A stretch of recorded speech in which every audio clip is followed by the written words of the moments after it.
Series की cafe में अपने जख्मों का इलाज करता है, जहां टोबी चिंता में सुझाव देता है कि जी को कभी कभी वायलेंस का इस्तेमाल करना चाहिए। उसे डर था कि अगर जी स्टूडेंट्स के प्रति बहुत नरम रहा तो वो किसी दिन खतरे में पड़ सकता है, लेकिन जी ने इस आइडिया को खारिज कर दिया और डेलिंक्वेंट स्टूडेंट्स को बदलने के लिए अपने दिल का इस्तेमाल करने को तरजीह दी। इस बीच स्कूल की छत पर स्टूडेंट्स का एक ग्रुप कोडो को बुरी तरह पीट रहा था। उसके कुछ पुराने फॉलोअर्स उसे रोज पीटते हुए नहीं देख सके, इसलिए उन्होंने उसकी मदद करने का फैसला किया और पुलिस से लड़े। अपने दोस्तों की दया देखकर कोडो भावुक हो गया। वो समझ गया जो मास्क टीचर ने उसे पहले कहा था। वो उठा और पुलिस का मुकाबला किया। एक भयानक लड़ाई के बाद कोडो और उसके दोस्त जीत गए और उनकी दोस्ती फिर से पक्की हो गई। शाम को टोबी अचानक एक सुनसान सड़क पर रयोटा से मिलता है। रयोटा, जो बुरे मूड में था, टोबी को देखता है और तुरंत अपने बैटन से उसे तब तक पीटता है जब तक टोबी के सिर से खून नहीं निकल आता। अचानक एक मास्क टीचर आता है और रयोटा को इतनी जोर से मारता है कि वो जमीन पर गिर जाता है और माफी मांगता है, लेकिन वो मास्क टीचर उसकी माफी पर ध्यान दिए बिना चला जाता है। बाद में टोबी को हॉस्पिटल ले जाया जाता है। उसकी बेटी सेइको कोबायाशी और जी उसे देखने के लिए हॉस्पिटल भागते हैं। टोबी जी को उस मास्क टीचर के बारे में बताता है जिसने रयोटा को पीटा था, जिसने जी को कंफ्यूज कर दिया क्योंकि वो मास्क टीचर नहीं था जिसकी टोबी बात कर रहा था। जी ने स्कूल प्रिंसिपल कानारो शहारा से मिलने का फैसला किया ताकि दूसरे मास्क टीचर के बारे में जानकारी ले सके। शहारा ने कंफर्म किया कि उसने 2 मास्क टीचर्स हायर किए हैं, ये मानते हुए कि टीचर्स की सेफ्टी के लिए यह सही फैसला था। प्रिंसिपल से बात करने के बाद बोन जी से प्राइवेट में बात करने को कहता है। बोन बताता है कि उसने रयोटा के पास्ट का पता लगाया है। रयोटा को 5 साल की उम्र से ही उसके पिता द्वारा अब्यूज किया गया है। उसकी मां हिंसा को संभालने में असमर्थ होकर रयोटा को उसके पिता के पास अकेला छोड़कर चली गई थी। पिता का अब्यूज और बढ़ गया जब तक कि पड़ोसियों ने पुलिस को रिपोर्ट नहीं कर दी। रयोटा को फिर एक वेलफेयर होम भेज दिया गया क्योंकि उसकी देखभाल के लिए कोई परिवार नहीं था। वो अपने माँ बाप के बिना किसी प्यार के बड़ा हुआ। बोन से ये सुनने के बाद जी इसे मिकी के साथ शेयर करता है। मिकी निष्कर्ष निकालती है कि रयोटा का एक्सप्रेशनलेस चेहरा उसके अंधेरे अतीत की वजह से हो सकता है, जिसने उसे प्यार और दर्द से दूर कर दिया। जल्द ही टीचर्स जी को बताते हैं कि उसकी क्लास में हंगामा हो गया है। रयोटा को 2 आदमियों ने किडनैप कर लिया है जिन्हें उसने लूटा था और वो बदला लेना चाहते हैं। ये समझते हुए कि रयोटा को मदद की जरूरत है, जी मास्क और कपड़े पहनने के लिए अपने सीक्रेट रूम की तरफ भागता है, लेकिन उसे मिकी की बातें याद आती हैं। वो रयोटा को खुद के रूप में यानी जी अराकी बनकर बचाने का फैसला करता है। वो तुरंत उस जगह जाता है जहां उन आदमियों ने रयोटा को रखा है। जी रयोटा को बचाने की कोशिश करता है और इस प्रोसेस में पंचेस और किक्स खाता है। उन दोनों आदमियों को जी से उलझता देख रयोटा एक टूटी हुई कांच की बोतल उठाता है और उन्हें मारने का प्लान बनाता है। जी इसे देख लेता है और रयोटा की तरफ लपकता है। उसे रोकते हुए वो खुद उस टूटी हुई बोतल से पेट में चोट खा लेता है। रयोटा जी की इस हरकत से हैरान रह जाता है, लेकिन जी उसके कान में फुसफुसाता है और वादा करता है कि वो हमेशा उसकी रक्षा करेगा। वो रयोटा से कहता है कि वो उसे कातिल नहीं बनने देगा क्योंकि उसे विश्वास है कि रयोटा का भविष्य उज्जवल है और उसे अपने पास्ट में नहीं जीना चाहिए। जी को इलाज के लिए हॉस्पिटल ले जाया जाता है और खुशकिस्मती से वो बच जाता है। हालांकि उस शाम जी हॉस्पिटल से चुपके से निकल जाता है उन 2 आदमियों को ढूंढने के लिए जिन्होंने रयोटा को पीटा था। इस बार वो हिंसा करने से नहीं हिचकिचाता। हॉस्पिटल से निकलने के बाद जी ने तुरंत दूसरे मास्क टीचर के बारे में जानकारी जुटाने की कोशिश की। इस बीच जब कोडो अपने दोस्तों के साथ था, किंजो ने उसके पास आकर उसे चैलेंज किया, लेकिन कोडो बदल चुका है। उसने किंजो के चैलेंजेस का समझदारी से जवाब दिया, जिससे किंजो को खाली हाथ जाना पड़ा। किंजो ने महसूस किया कि वो मास्क टीचर को कंट्रोल में नहीं रख सकता। उसे बुरे लड़कों का कोडो की तरह बदलना पसंद नहीं था। अपने दोस्त को गुस्से में देखकर शिशिमारू ने किंजो से वादा किया कि वो उस रात मास्क टीचर से छुटकारा पा लेगा। शिशिमारू ने वाइस प्रिंसिपल को पीटकर और उन्हें धमकाकर अपना प्लान शुरू किया ताकि वो मास्क टीचर की आइडेंटिटी का पता लगा सके। शिशिमारू ने कहा कि अगर वाइस प्रिंसिपल ने इनकार किया या वो नाकाम रहे तो वो स्कूल के हर टीचर को मार देगा। अगले दिन वाइस प्रिंसिपल ने टीचर से पूछताछ शुरू कर दी। वाइस प्रिंसिपल की घबराहट देखकर जी और मिकी ने बोन से शिशिमारू के बारे में जानकारी लेने का फैसला किया। बोन ने समझाया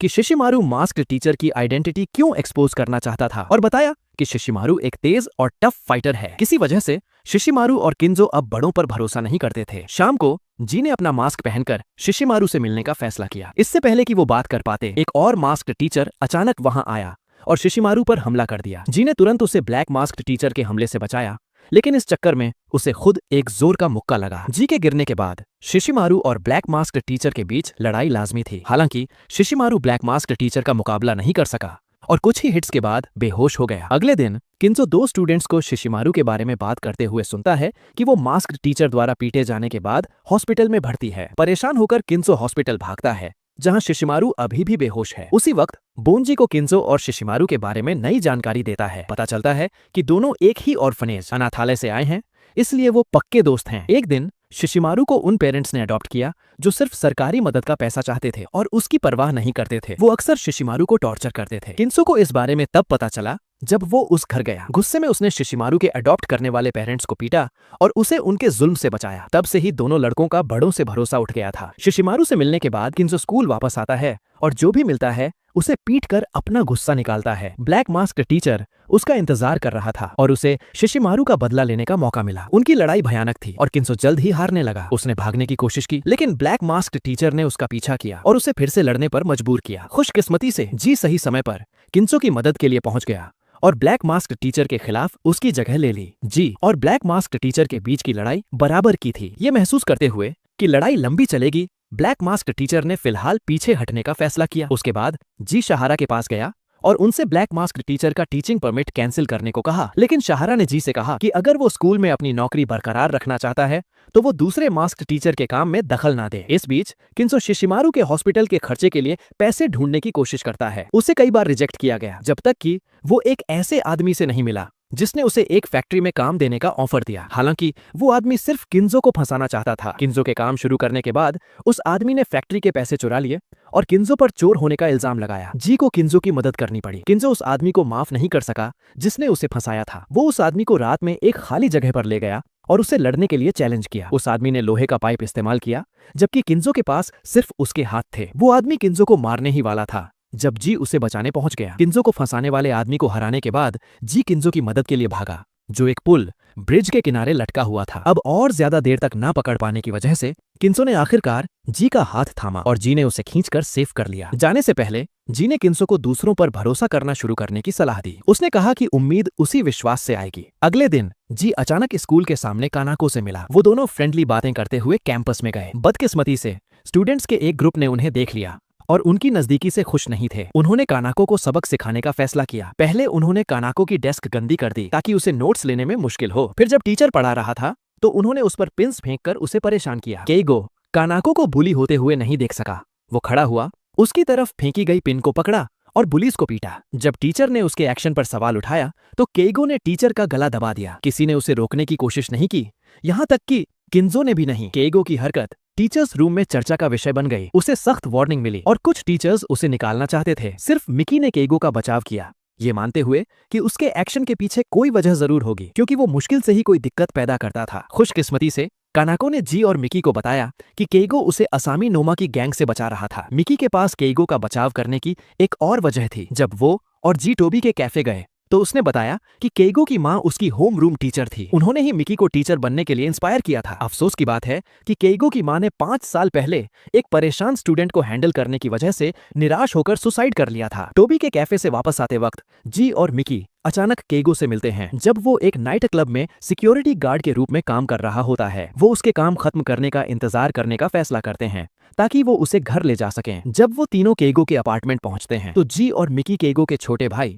यूया को अपार्टमेंट से निकलते हुए देखते हैं। उन्हें पता चलता है कि केइगो खुद को और यूया को सपोर्ट करने के लिए सिक्योरिटी गार्ड का काम करता है। सीन शिफ्ट होता है असामी और उसकी गैंग पर जो जमा है और खुशी खुशी हंस रहे हैं। सिर्फ असामी बुरे मूड में है। जब उसके दोस्त उससे पूछते हैं कि क्या हुआ है तो वो बेरहमी से उनसे कहती है कि किसी भी तरह केइगो को उनके स्कूल से बाहर निकालो। अगले दिन असामी और उसके गुंडे अपना प्लान शुरू करते हैं। असामी के आदमी केइगो को स्कूल बालकनी पर पीटने के लिए खींचते हैं जबकि असामी पास से देखती है। लेकिन जी सही समय पर केइगो को बचाने के लिए आ जाता है। केइगो को पीटने के बजाय असामी के आदमियों को जी का सामना करना पड़ता है जो उन्हें बिना छुए ही हरा देता है। उसके बाद जी असामी को वार्निंग देता है कि वो अपने दोस्तों को गलत काम करने के आर्डर देना बंद करे। असामी पछतावे का नाटक करती है और वादा करती है कि वो ऐसा फिर नहीं करेगी और हर उस शख्स से माफी मांगेगी जिससे उसने चोट पहुंचाई है। लेकिन ये सब एक झूठ था। जी से अलग होने के बाद असामी अपनी गैंग से कहती है कि तुरंत केइगो का काम तमाम करो। उसे विश्वास है कि वो इस बार कामयाब होंगे क्योंकि वो केइगो की कमजोरी जानती है जो उसे इतना गुस्सा दिला देगी कि वो स्कूल से निकल जाएगा। यूया को किडनैप करना। उसके बाद असामी ने केइगो से कांटेक्ट किया और उसे आर्डर दिया कि वो स्कूल में नाइट ड्यूटी पर बैठे टीचर पर हमला करे। केइगो को उसकी बात माननी पड़ी क्योंकि वो नहीं चाहता था कि यूया को कोई नुकसान पहुंचे। खुशकिस्मती से स्कूल ने उसे निकाला नहीं बल्कि एक और वार्निंग दी। स्कूल के बाद जी और मिकी टोबी के कैफे में बोन से मिलते हैं केइगो के बारे में बात करने के लिए। बोन ने हाल ही में केइगो के बारे में कुछ अजीब नोटिस किया था और इन्वेस्टिगेशन की थी। उसने पता लगाया कि केइगो का भाई असामी की गैंग द्वारा किडनैप कर लिया गया है और जी को वो एड्रेस दिया जहां यूया को रखा गया था। इस बीच केगो अभी भी स्कूल में है जब उसे असामी का एक नया ऑर्डर मिलता है कि वो अपनी क्लासरूम को जला दे। केगो आर्ग्यू नहीं कर सका और क्लास में गैसोलीन डालना शुरू कर दिया। अचानक जी आता है और उसे रोकता है। केगो तब रुकने के लिए तैयार होता है जब जी यूया को बचाने का वादा करता है। फिर जी अकेला उस जगह की तरफ निकलता है जहां यूया को रखा गया है। हालांकि सिर्फ जी ही वहां नहीं जा रहा था। ब्लैक मास्क टीचर पहुंचता है, असामी और उसकी गैंग को हैरान कर देता है। वो यूया को जाने के लिए कहता है और फिर असामी के आदमियों पर बेरहमी से हमला करता है। जी को उसे रोकना पड़ता है जिससे दोनों के बीच एक मुकाबला होता है। कुछ अटैक्स के बाद ब्लैक मास्क टीचर रुकता है और अपना मास्क